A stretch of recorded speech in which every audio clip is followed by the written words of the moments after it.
In the vastness of space, humanity had always wondered if we were alone. Turns out we weren't, and we probably should have been more careful about what we wished for.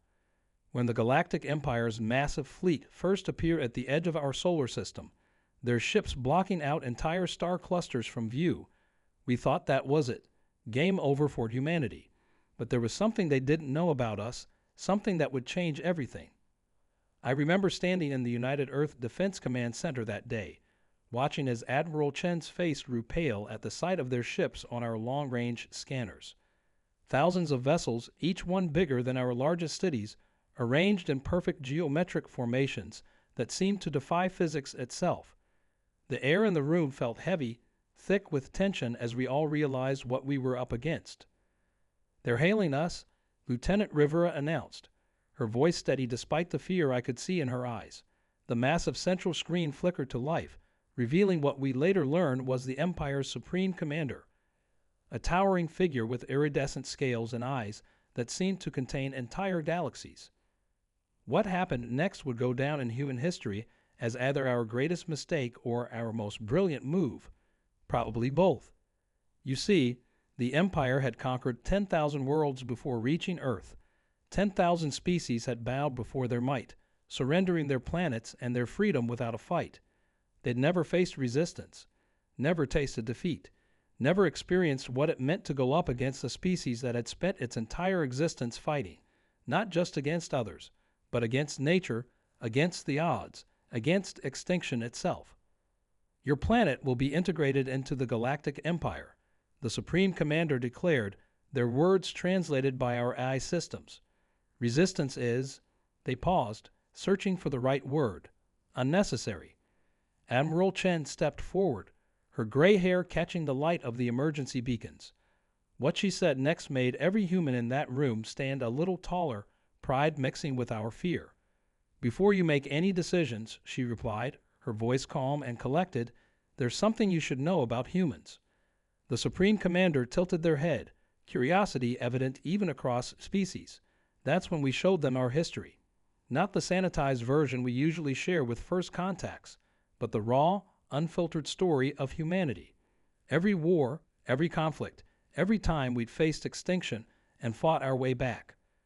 The times we'd split the atom, walked on distant worlds, cured diseases that should have wiped us out.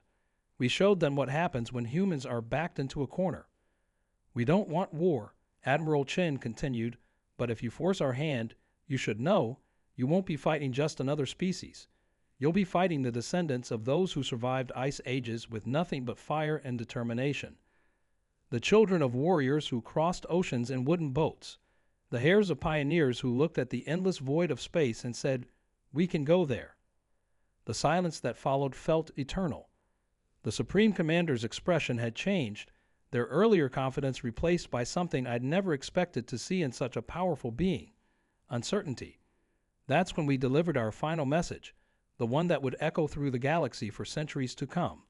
"We're giving you one chance," Admiral Chen said, her words carrying the weight of every human battle ever fought. "Leave our solar system now, because if you don't, you'll learn why no species has ever successfully conquered Earth. And trust me, that's not a lesson you want to learn the hard way.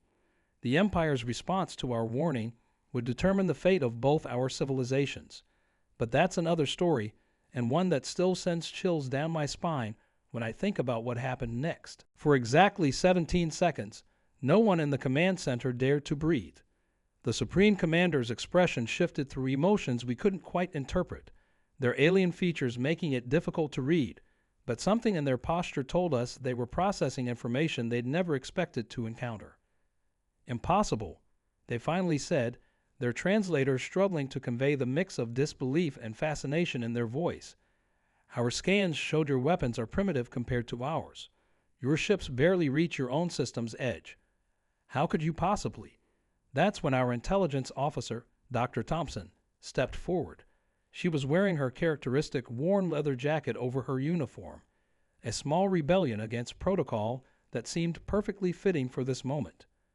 "You're looking at our technology," she interrupted, "but you're not seeing our greatest weapon, human ingenuity under pressure." The screens around us lit up with data, not of our military might, but of something far more terrifying to a species that had never known defeat. We showed them Buenos Aires, rebuilt from ashes after the great earthquake of 2157. The Antarctic colonies, thriving in conditions that should have been uninhabitable. The Mars terraforming project, turning a dead world green through sheer stubborn determination. Every time nature or circumstance has tried to eliminate us, Dr. Thompson continued, her voice growing stronger, we've not just survived, we've evolved, we've adapted, we've overcome, and we did it all while fighting amongst ourselves, testing our strategies, improving our tactics, learning from every failure. The Supreme Commander's massive fleet hadn't moved, but something in their formation had changed subtly, almost imperceptibly. They were no longer in attack position. Whether they realized it or not, they had shifted to a defensive stance. Our records show no species has ever. The Supreme Commander began, but Admiral Chen cut them off. Your records are incomplete, she said, allowing a small smile to cross her face. You've conquered worlds that were ready to be conquered, species that had evolved in peace, that saw surrender as the logical choice. But humans, we're illogical, we're unpredictable, and most importantly, we don't know how to quit. The tension in the room shifted as we displayed more images, historical footage of guerrilla warfare, of resistance movements, of smaller forces defeating larger ones through creativity and sheer determination.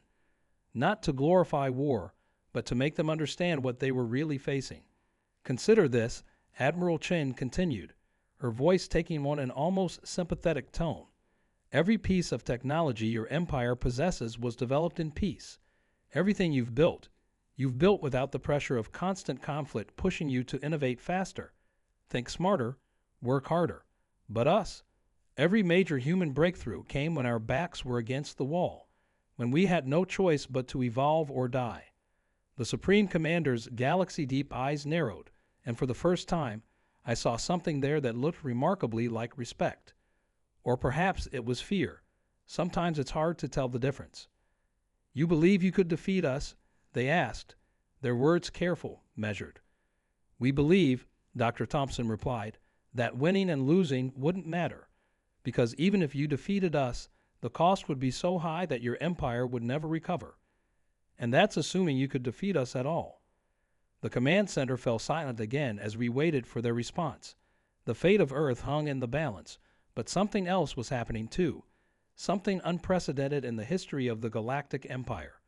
For the first time in their 10,000-year reign, they were facing a choice they'd never had to make before, whether to risk everything they'd built on a fight they weren't certain they could win.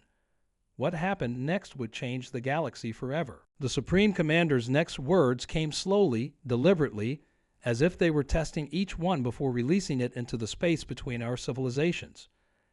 In all our history, they said, no species has ever given us a warning. They simply surrendered, or they fought and lost.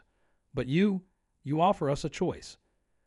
Through the massive viewport behind the command screens, we could see their fleet beginning to shift again. Thousands of ships moving in perfect synchronization, like a shoal of metallic fish catching starlight on their hulls. Whether they were positioning for attack or retreat, none of us could tell. We're offering you wisdom, Admiral Chen responded, her hands clasped behind her back in that way she had when she knew she was holding a winning hand. Something your empire seems to have never learned. The most dangerous opponent isn't the one with the biggest weapons. It's the one with nothing left to lose. The tension in the room ratcheted up another notch as our long-range sensors detected energy buildups in several of their ships. Not weapons, at least not yet, but they were powering up something. Dr. Thompson's fingers flew across her console, analyzing the data streams. They're scanning us, she whispered, just loud enough for the command staff to hear. Deep scans. They're looking for something specific. The Supreme Commander leaned forward, their massive form filling our view screen. We have detected unusual radiation signatures from your planet's history. Multiple nuclear detonations. You've used these weapons against yourselves. A collective shudder went through the room. Our darkest moments as a species laid bare before alien eyes. But Admiral Chen didn't flinch. Yes, she admitted, We've made mistakes, horrible ones, but we've learned from them. Every weapon we've created, every war we've fought, they've taught us the true cost of conflict. That's why we're warning you now, instead of shooting first." Something changed in the Supreme Commander's expression, a subtle shift that our xenobiologists would later spend years analyzing. "You possess the power to destroy yourselves," they said slowly, "yet you still exist. You've survived your own destructive nature." "We did more than survive it," Dr. Thompson cut in. "We learned to harness it, to control it. Every tool of destruction we've created has been turned toward creation. Nuclear power fuels our cities. Military aircraft became space exploration vessels. Even our deadliest poisons were transformed into medicines. The energy readings from their fleet suddenly spiked, causing our defensive systems to automatically engage. Warning klaxons blared throughout the command center, and for one heart-stopping moment, it seemed like everything would end in fire and death after all. But then something unprecedented happened. The Supreme Commander raised all four of their arms in what we would later learn was their species' most solemn gesture. The entire fleet's energy signatures dropped to minimal levels. "We have conquered worlds," they said, their voice carrying a new tone, something almost like wonder. "But we have never learned from them. Perhaps," they paused, those galaxy-deep eyes scanning each of us in turn, "perhaps there is something here more valuable than conquest." The next few moments would determine everything, not just the fate of Earth, but potentially the entire course of galactic civilization. As the Supreme Commander opened their mouth to continue, every human in that room felt the weight of history pressing down on us. Whatever they said next would either mark the beginning of humanity's greatest challenge or its greatest triumph. And that's when our sensors detected something that changed everything, something approaching from the outer edges of our solar system that neither we nor the Empire had expected. The proximity alerts screamed to life as our sensor arrays detected massive gravitational distortions at the edge of the Kuiper Belt. At first, we thought it might be a malfunction. The readings were unlike anything we'd ever seen before, but the Empire's reaction told us this was very, very real. Their entire fleet suddenly shifted formation, moving with an urgency that made their previous movements look leisurely. The Supreme Commander's expression changed to something that transcended species boundaries. We all recognized fear when we saw it. "Impossible," they breathed, their translator barely keeping up with their rapid speech. "They cannot be here. Not now. Not in this sector." Dr. Thompson's hands flew across her console, trying to make sense of the readings.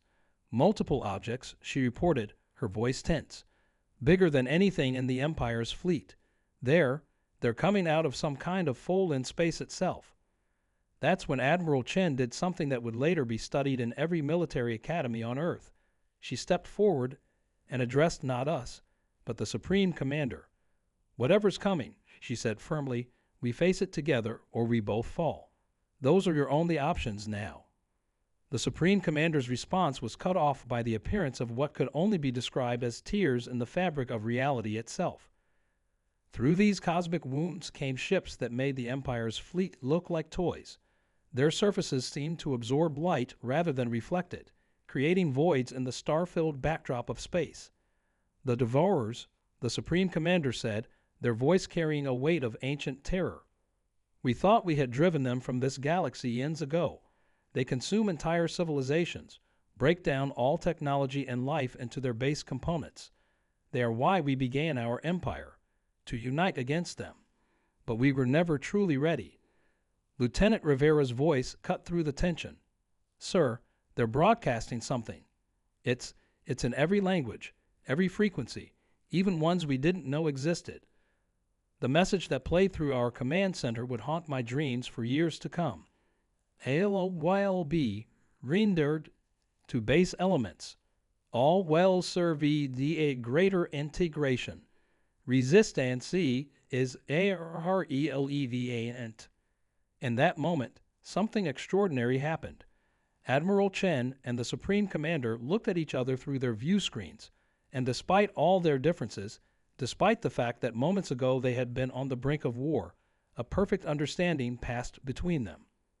"Your species," the Supreme Commander said quickly, You said you excel when backed into a corner, that you become most dangerous when facing extinction.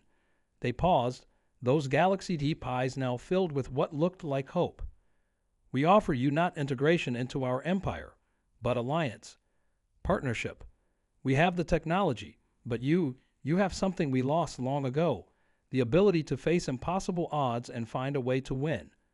Admiral Chen's response was interrupted by new alarms. The Devorer's ships were accelerating, their impossible drives bending space itself as they approached. We had minutes, maybe less, to decide the fate of not just humanity, but perhaps all sentient life in our galaxy. And that's when Admiral Chen smiled, that same smile that had gotten us through countless crises before. Well, she said, looking around at her crew, then back at the Supreme Commander, I guess it's time to show you exactly what happens when humans are backed into a corner. But first, there's something you should know about how we fight. The plan that formed in the next few moments would either save two civilizations or doom them both. And it all hinged on something no one in the galaxy had ever tried before. The Devorers have never faced a species that fights like we do, Admiral Chen explained rapidly, her eyes darting between tactical displays. They expect organized resistance, formation attacks, predictable military responses. But humans, we're masters of chaos. The Supreme Commander tilted their massive head, those galaxy-deep eyes narrowing. Explain. Dr. Thompson stepped forward, pulling up Earth's military history with quick gestures. Throughout our history, our most successful tactics have been asymmetric warfare, guerrilla strategies, and using our enemy's strength against them. The bigger they are, the harder they fall, Admiral Chen finished. Your Empire's ships have perfect formation, advanced technology, and synchronized attacks. The Devorers are even more organized. They're practically a hive mind. But that's their weakness. They've never faced an enemy that thrives on disorder. Understanding dawned in the Supreme Commander's eyes. Without hesitation, they transmitted full technical specifications of their fleet to our systems. We offer our technology. Show us how humans wage war. What happened next was unlike anything the galaxy had ever seen.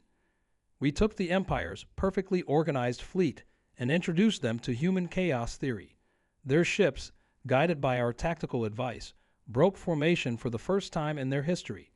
They moved in unpredictable patterns, using maneuvers inspired by everything from ancient Earth dogfights to guerrilla warfare tactics. The Devourer's massive ships, expecting to face a unified opposition, suddenly found themselves trying to track thousands of targets moving in seemingly random patterns. Their hive mind coordination, usually their greatest strength, became their weakness as they struggled to adapt to an enemy that followed no logical pattern. But the real surprise came from Earth itself. While the Empire's fleet kept the Devourers distracted, we launched what Dr. Thompson had dubbed Operation Trojan Horse, thousands of small, seemingly harmless satellites that the Devourers' systems registered as debris. Now, Admiral Chen commanded, her voice steady as a mountain. Those debris satellites suddenly activated, releasing electromagnetic pulses specifically tuned to the frequencies we detected in the Devorer's ships. The pulses weren't powerful enough to harm them, but they didn't need to be. They just needed to create noise, to introduce static into their perfect hive mind communication. The effect was immediate and devastating. The Devourer's perfectly coordinated fleet began to fragment as their ships lost cohesion with each other. In the confusion, the Empire's fleet struck from all directions, using attack patterns based on Earth's most unconventional military strategies. The Supreme Commander watched in amazement as the supposedly invincible Devorers began to retreat, their mighty ships turning tail for the first time in their history. "This is impossible," they whispered. "No," Admiral Chen corrected with a slight smile. "This is humanity. We don't win because we're stronger or more advanced. We win because we're unpredictable, adaptable, and really good at thinking outside the box." As the last of the Devorer ships vanished back through their space-time rifts, the Supreme Commander made an unprecedented gesture. They bowed to us. "We came to conquer your world," they said, "but instead, you have taught us how to save our galaxy." But just as victory celebrations were about to begin, our sensors detected something else. a single Devourer ship, heavily damaged, falling toward Earth's atmosphere. Its trajectory suggested it wasn't an attack run. It was carrying something, and whatever it was, its energy signature was unlike anything we'd ever seen. The Supreme Commander's expression changed to one of utter shock. "That's impossible," they said, this time with genuine fear. "They're carrying, but that technology was lost eons ago." And suddenly we realized this wasn't the end of the story. It was just the beginning of something much bigger. The damaged Devourer ship breached Earth's atmosphere like a falling star, trailing plasma and debris across the evening sky. But instead of crashing, it made a controlled descent, landing in the middle of the Pacific Ocean. As it touched down, its hull began to transform, unfolding like a massive metallic flower. "That's not a weapon," Dr. Thompson breathed, staring at her readings. It's a message beacon, an incredibly ancient one." The Supreme Commander's massive form seemed to shrink slightly. "The archive," they whispered. "We thought it was lost when the Devourers first appeared in our galaxy. It contains the history of all civilizations they've processed, including the one that created them." The beacon activated, projecting a hologram that filled the command center. It showed us everything: the truth behind the Devourers, their origins, and their true purpose. They weren't conquerors or destroyers. They were archivists, created by an ancient race to preserve the knowledge of civilizations they believed were doomed to destroy themselves. Somewhere along the way, their programming had corrupted, turning preservation into consumption. Admiral Chen stepped forward, her eyes reflecting the light of histories long lost. "They weren't trying to destroy us," she said slowly. "They were trying to preserve us. In their own twisted way, they were trying to save us." "Yes," the Supreme Commander agreed. "And in failing to consume your world, they have given us something far more valuable: proof that civilizations can overcome their destructive nature. Your species is living proof that their original mission was flawed." The hologram shifted, showing us more recent images, our battle against the Devourers, but from their perspective. They had recorded everything, analyzed our tactics, our unity with the Empire, our ability to face overwhelming odds with innovation rather than brute force. "The archive has accepted new data," Dr. Thompson announced, reading the incoming transmissions. "It's updating its core directives based on us, based on humanity's example." The Supreme Commander made a gesture we would later learn was one of profound respect. "Your species has done more than save yourselves, or even our empire. You have shown us all a new way forward. The Devourers will return to their original mission, preserving knowledge, but now they will learn from civilizations rather than consuming them." The next few weeks were a blur of diplomatic meetings, technological exchanges, and the beginning of what would become known as the Galactic Coalition. The Empire discovered that ruling through partnership rather than conquest made them stronger, not weaker. Humanity gained access to the stars while teaching others our most valuable lessons about adaptability and resilience. As for me, I still visit the archive memorial we built where that last Devourer ship landed. It stands as a reminder that strength isn't always about size or technology. Sometimes it's about having the wisdom to warn your enemies, the courage to face impossible odds, and the creativity to find solutions no one else could see. The Supreme Commander's final words before departing Earth became the motto of the new Galactic Coalition. "In unity, we find strength. In diversity, we find wisdom. In humanity, we found both." Looking up at the stars now, I no longer see just distant lights. I see possibilities, alliances, and the promise of adventures yet to come. Because that's what humans do best. We take the impossible, turn it on its head, and make it not just possible, but inevitable. And somewhere out there, the Devourers continue their mission, not as destroyers but as learners, changed forever by their encounter with a species that had the audacity to warn its enemies to run, and the compassion to help them stand and fight instead. This is how humanity earned its place among the stars, not through conquest or submission, but by being unapologetically, unpredictably, unmistakably human.